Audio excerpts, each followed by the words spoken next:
ஜவ்வரிசி பால் பாயாசம் செய்யலாம். பேன் சூடானதும் 3 கப்பு தண்ணி சேர்த்துருவோம்.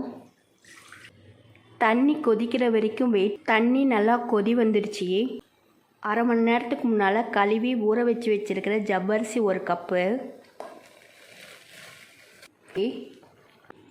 1.5 கப்பு சர்க்கரையை சேர்த்துருவோம்.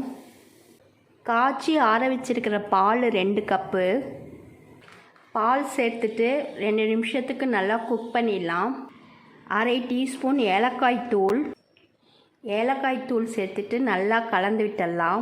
1 டேபிள் ஸ்பூன் நெய் சூடானதும் 20 முந்திரி பருப்பு, காய்ந்த திராட்சை பொன்னிறமாக வறுத்தாச்சு.